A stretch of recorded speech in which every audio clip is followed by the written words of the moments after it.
Ya se ha aludido aquí esta mañana, en la intervención del profesor Payne,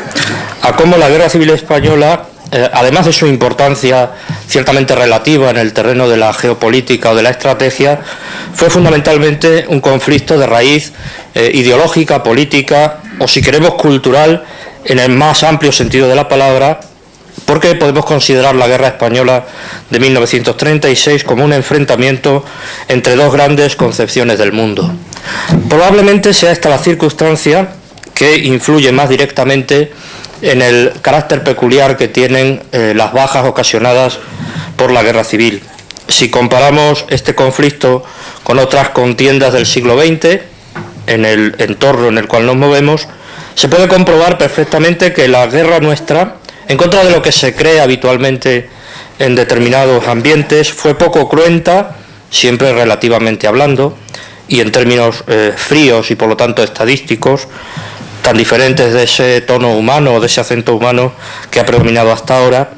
Digo que fue una guerra poco cruenta en lo que se refiere al efecto directo o indirecto de las acciones militares. Algunas de las operaciones más conocidas de la Guerra Civil Española sorprenden por el número relativamente bajo, repito, de víctimas que se producen en el terreno propiamente militar. Pero al mismo tiempo llama la atención el importante porcentaje que en el cómputo global de víctimas suponen los asesinatos y ejecuciones en ambas retaguardias y en la posguerra. Repito que es una circunstancia que está estrechamente vinculada al primer factor que hemos señalado. La represión puede considerarse como una manifestación más de la ruptura del Estado de Derecho que se había iniciado en febrero de 1936, cuando ocupa el poder un gobierno respaldado en las Cortes por una mayoría parlamentaria del Frente Popular obtenida de modo fraudulento. Ahora, al comenzar la guerra, en la llamada zona republicana o zona revolucionaria o Frente Populista, desde el mismo 18 de julio de 1936 y hasta el momento final de la guerra, la represión tuvo manifestaciones muy diversas y se ejerce sobre todos aquellos que fueron calificados de enemigos, supuestos o reales, de la nueva situación revolucionaria. No voy a entrar en el concepto, digamos, terminológico o historiográfico de lo que supone la represión, la definición de lo que es la represión, porque se da por supuesto, pero sí conviene hacer dos advertencias. Primera, que ese propio concepto, ese propio término de represión lo hemos convertido los historiadores probablemente quizás en una especie de fondo de cajón o saco en el cual escondemos realidades muy diversas y no todas ellas objeto de la misma valoración desde el punto de vista histórico, historiográfico. Advierto que cuando hablo de valoración siempre me refiero a ese terreno, nunca al terreno moral. Por ejemplo, por represión entendemos igual el terror revolucionario que la administración de justicia propia de cualquier Estado y que existe en las dos zonas, que por represión consideramos igualmente un asesinato que se produce sobre la marcha o el consejo de guerra al cual es sometido un militar que se subleva y que fracasa en su intento de sublevación. Repito, son realidades muy diversas y no siempre reprobables. En segundo lugar, empleamos el término represión para referirnos a lo que ocurrió en las dos zonas en las que quedó dividida España y en la posguerra. Y decimos, yo lo he dicho habitualmente, que hay represión en las dos zonas, que hay mecanismos muy parecidos que funcionan en una zona y en otra. Eso es verdad. El tema de la ponencia es la represión en la zona republicana, por lo tanto no voy a aludir a la represión en la zona contraria y en la posguerra, pero no es menos cierto que por encima de esas comunes semejanzas se esconden también diferencias sustanciales entre lo ocurrido en un lugar y en otro. Probablemente la mayor diferencia sea la ausencia de responsabilidades penales en la inmensísima mayoría de las víctimas de la zona Frente Populista, de la zona republicana, mientras que en la otra zona, en muchos casos, se juzgaba por lo que un historiador ha denominado delitos concretos, un historiador que es don Fernando Sánchez Marrollo, catedrático de la Universidad de Extremadura. Importante en la consideración global de lo que fue la represión en zona republicana es la referencia a las cifras. Digo importante, pero no es lo más importante, pero sí tiene cierto interés comenzar centrando el problema de las cifras, porque aquí se corre un doble riesgo, un doble peligro. Primero, que como estamos ya acostumbrados a oír tantos balances de víctimas de la guerra civil y en concreto de la represión en zona republicana, a veces se puede extender la tentación de renunciar a hacer un balance definitivo y por lo tanto conformarnos con aproximaciones parciales acerca de lo que ocurrió en un determinado municipio o en una determinada provincia. Es verdad que la única manera de llegar a un cómputo global para toda la península es, o mejor dicho, que los cómputos globales que ya tenemos para toda la península se vean ratificados en la realización de monografías locales, provinciales o regionales. Pero no es menos cierto que el renunciar a dar una respuesta de conjunto puede llevar también, por otra parte, a minimizar la cuestión y desgraciadamente lo vemos, ¿no? Intentos de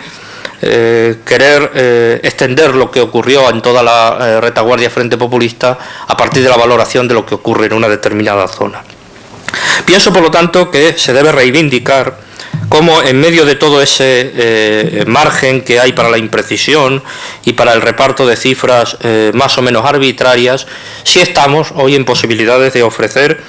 un balance muy ajustado a la realidad de las víctimas de la guerra civil en general y de la represión en zona Frente Populista en particular. Podríamos decir que a un lado y otro del camino quedan, sin que merezca la pena prestarle mayor atención, los balances o las cifras que no tienen ninguna solidez, y que por el contrario hay unos jalones en la investigación histórica que nos dicen claramente que en ese ámbito tenemos que movernos. Al decir esos jalones no quiero por menos que citar aquí un estudio pionero, el de Villar Salinas, en la propia década de los 40, y sobre todo el esfuerzo de los hermanos Salas Larrazábal, el quizás más conocido de todos, el general Ramón Salas Larrazábal, pero el también muy importante de don Jesús Salas Larrazábal, que ya en un artículo pionero publicado, si no me equivoco, en la década de los 70 o finales de los 60, señalaba unas líneas de investigación muy concretas que luego se han explotado con éxito. De hecho, podríamos decir que entre las cifras que en su día propuso Salas Larrazábal y las que hemos propuesto otros historiadores a partir de los datos proporcionados por el Instituto Nacional de Estadística, no hay propiamente un enfrentamiento, un conflicto entre esas cifras y las otras, a pesar de que pueda haber alguna divergencia parcial. En primer lugar, porque ambas se basan en una idea común, y es el valor de las estadísticas oficiales para llegar a un cómputo global sobre el total de víctimas de la guerra civil. Y en segundo lugar, porque ya el propio Salas Larrazábal en su estudio pionero advertía que variando los criterios era posible llegar a un reparto diferente de esa bolsa aproximadamente de 300.000 muertos que se producen como consecuencia de la guerra civil, incluyendo víctimas de represión y víctimas en el frente. Por lo tanto, digo, descartando esos valores extremos, como son los menos de 50.000, de que hablaban, sabemos cómo, ¿no? A través de qué manipulaciones, los autores de un libro que circuló relativamente hace unos años, titulado Víctimas de la Guerra, y el extremo también superior, ¿no?, de los 85.000, de los que se habla en el libro La dominación roja en España, una cifra elaborada de manera muy precipitada a partir de la base documental que supone la causa general. Repito, descartando esos dos extremos excesivos, por un lado, y mínimo por otro, no cabe duda que nos encontramos en una cifra en torno a los 70.000 que señaló en su día Salas Larrazábal, o a los 60.000 como cifra mínima, que se deduce también a partir de las cifras del Instituto Nacional de Estadística, llevando a cabo una importante, pero en el fondo ligera, variación de los criterios que ya he tenido ocasión de exponer en otras ocasiones. Lo cierto es que, sí es importante, esas cifras se reparten geográficamente por toda la zona en la cual no triunfó el alzamiento nacional y por lo tanto quedó sometida a los llamados republicanos, revolucionarios o frente populistas. Y ese elemento es importante porque, por una parte, nos damos cuenta de que la represión en esta zona no afecta a toda España, sino solamente a una parte. Basta acudir a un reparto para ver la población que quedó sometida a un bando y la que luego fue incorporada al otro, para darnos cuenta que estamos partiendo de una diferencia sustancial en cuanto, digamos, a la población potencialmente objeto de esa represión. En segundo lugar, porque a lo largo de toda la guerra prácticamente el ejército popular ocupa muy pocos territorios. Sí ocupa algunos, con ocasión, por ejemplo, de la ofensiva sobre Zaragoza en el verano de 1937 o con ocasión de la conquista de Teruel en el invierno de 1937 a 1938. Pero, repito, es algo excepcional en la marcha general de las operaciones. Generalmente lo que ocurre es al revés, son los nacionales los que van incorporando cada vez más territorio a su control y por lo tanto llevan a cabo una depuración de la retaguardia enemiga que los republicanos nunca pudieron llevar a cabo. Y en tercer lugar, ese ambiente que crea el continuo retroceso de la zona revolucionaria, de la zona frente populista, crea un ambiente que me parece también un factor psicológico importante a la hora de entender la deriva que va a tomar la represión en esta zona. Si uno, por ejemplo, comprueba los titulares de la prensa que se publicó en los meses anteriores a la llegada del Ejército Nacional a las puertas de Madrid, uno se da cuenta que los titulares de los periódicos son una alusión a sucesivas victorias del Ejército Popular que cada vez tenían lugar más cerca de Madrid. O sea, el Ejército Popular vencía en Mérida, vencía en Navalmoral de la Mata, vencía en Maqueda, y resulta que después de victoria tras victoria, al final las tropas de Franco estaban en la puerta de Madrid. Eso crea no tanto una mentalidad de derrota, que eso puede existir en cualquier ejército cuando las cosas van mal, sino una mentalidad de frustración continua ante lo que se espera que es una victoria, porque el ejército naciente estaba cosechando victorias en todos los frentes, luego un contraste con una realidad que, repito, me parece una explicación psicológica importante a la hora de tener en cuenta las cifras de víctimas. Y también me parece como uno de los grandes aciertos, no sé si buscado o ocasionado por la manera en la cual se derivaron las circunstancias, el haber trasladado el conflicto con la revolución del terreno, digamos, de la algarada callejera y del conflicto sociopolítico al terreno militar.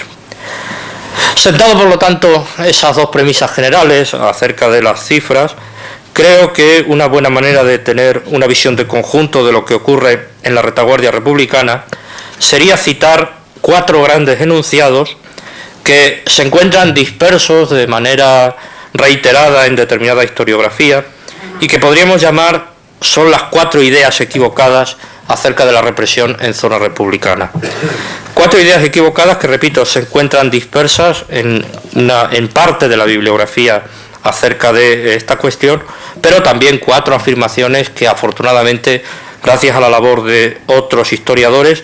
buena parte de los cuales están hoy aquí representados, podemos reducir no solamente a ideas equivocadas, sino también a ideas en franco retroceso en el terreno de la historiografía, aunque por desgracia no sea así en el terreno del debate público. La primera idea equivocada, la primera afirmación, es que en zona republicana la represión fue consecuencia de la ausencia de autoridad, la impotencia y el propio caos revolucionario que la rebelión había provocado. Con esta afirmación se consiguen 2 cosas. Por una parte, se minimiza la importancia de lo que realmente ocurre en esta zona porque se atribuye a las masas incontroladas. Y en segundo lugar, se deriva esa tendencia a buscar culpables, ¿no? A buscar responsables de lo que ocurre, se deriva incluso en los propios rebeldes o en los propios sublevados, los cuales no solamente serían culpables de lo que había ocurrido en la retaguardia que ellos controlaban, sino también de lo que habría ocurrido en la retaguardia frente populista, ya que es la sublevación la que, según esta idea equivocada, provoca la caída del Estado. Bien, la respuesta a esta cuestión es que la definitiva quiebra de la legalidad republicana, que ya había recibido heridas de muerte desde los meses y los años anteriores, se produce en julio de 1936, efectivamente, pero no solo como consecuencia de la sublevación, sino que al mismo tiempo, y en algunas ocasiones incluso antes, con una prioridad de días, se produce un fenómeno revolucionario protagonizado por las organizaciones socialistas, comunistas y anarquistas, que se demostró estaban bien dispuestas para la acción y el régimen que la sustentaba lo suficientemente deteriorado para caer sin apenas resistencia. Hay dos medidas que se toman de una manera, no digo espontánea, sino autónoma por parte de las organizaciones revolucionarias, y la otra se toma por parte del gobierno, pero que al comprobar el respaldo que reciben, uno se da cuenta de cómo es realmente el gobierno el que está alentando lo que ocurre en esa zona. Me refiero, en primer lugar, a la formación de comités, que eran ese tipo de organización un tanto difusa, difícil de definir, que estaba constituida por representantes de todos los partidos integrados en el Frente Popular, que tienen una actuación importantísima en las zonas rurales y con las cuales se comunican normalmente las autoridades, por ejemplo los gobernadores civiles, porque en la práctica ocupan el lugar de los ayuntamientos, es decir, el lugar de representación del gobierno en las distintas poblaciones. Y en segundo lugar, otro aspecto importantísimo es el reparto de armas a las milicias frente populistas. El gobierno entrega o facilita la entrega de armas a las milicias, y esa combinación de armas entregadas a las milicias y actuación de los comités resultará letal para los enemigos, repito, reales o supuestos de esa nueva situación. Segunda afirmación equivocada: la represión republicana fue una realidad incontrolada y episódica, tanto en el espacio como en el tiempo. Eso vendría a decir que en realidad la represión se produjo en los primeros meses de la guerra, algunos dicen como mucho hasta finales de 1936, pero bueno, luego ya en 1937, 38, 39 las cosas se controlan y ya no hay represión en zona republicana. Bien, eso en cierta medida responde a una realidad, y es que a finales de 1936 remite la llamada violencia revolucionaria, pero sin embargo a partir de 1937 se produjo lo que en otros lugares hemos llamado la venganza de la República, es decir, una represión durísima que produce además un número de víctimas muy elevado. Lo que ocurre es que, claro, si las comparamos con los del verano o noviembre de 1936, lógicamente son algo más bajas, y una represión que tiene como escenario nuevos puntos de conflictos y que se aplica en tres objetivos fundamentales. Primero, la depuración de los escasos lugares que pudieron ser ocupados con el ejército popular. Antes he aludido al caso de Aragón, de Belchite, Quinto y Codo, con la ocupación en la ofensiva sobre Zaragoza, y de Teruel. Segundo, asegurar el predominio comunista en la retaguardia y en el ejército. Y tercero, controlar una retaguardia que cada vez se notaba más deteriorada.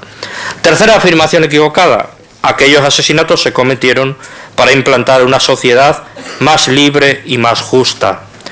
Un historiador ha dicho: la represión ejercida por jornaleros y campesinos, por trabajadores y obreros, y también por la aplicación de la ley entonces vigente, era para defender los avances sociales y políticos de uno de los países con más injusticia social de Europa.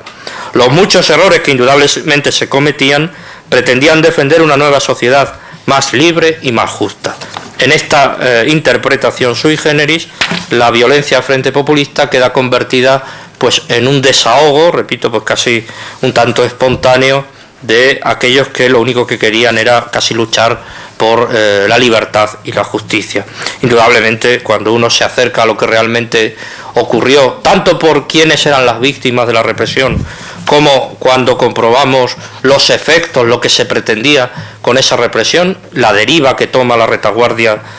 frente populista, sobre todo a partir del momento en el cual se implanta el predominio del Partido Comunista, no hace falta demasiada argumentación para darse cuenta que esa idea es equivocada. Y hay una última afirmación que iría mucho en la línea de esa primera que hemos señalado, y sería el considerar que la represión que se aplica en esa zona no tiene por finalidad o no tiene como objetivo aplicar el terror como estrategia para lograr el control de la población, sino que, repito, como se trataría de algo de carácter un tanto venido desde arriba, sería algo que luego generalmente también se va a controlar. Bien, pues hay numerosos indicios también que nos permiten comprobar, tanto por la crueldad extrema con la que se actúa, tanto por el empleo del terror, por ejemplo, en el Ejército Popular, o por ejemplo, por la articulación de todo un sistema policíaco, del cual las checas son simplemente un ejemplo, el más conocido, pero que abarca todo terror implantado desde arriba y controlado por el gobierno, nos hace llevar a la conclusión de que esa idea también es equivocada. Por lo tanto, llegaríamos al final de este trabajo para terminar recordando que efectivamente cuando hablamos de represión en la zona republicana estamos hablando de una manifestación de la ruptura de la legalidad ocurrida en esa zona, pero que la caracterización de lo que ocurrió, es decir, las formas que reviste la represión en la retaguardia republicana, nos permiten aplicar el calificativo genérico de régimen genocida a la República en sus diversos momentos y en sus diversos estados, y tengo la impresión de que, todo lo contrario de lo que he venido diciendo hasta ahora, la represión en zona republicana se puede caracterizar por 4 definiciones con las cuales termino. Primero, en zona republicana la represión fue ejercida por la autoridad, tanto por la autoridad ya existente como por aquellas creadas al amparo de la nueva situación revolucionaria. Segundo, la represión republicana fue una realidad sistemática en el espacio y en el tiempo. Tercero, aquellos asesinatos se cometieron para implantar una sociedad menos libre y más injusta que la que existía hasta entonces. Y por último, en zona republicana se usó el terror como estrategia para asegurarse el terreno e impedir cualquier reacción de la población.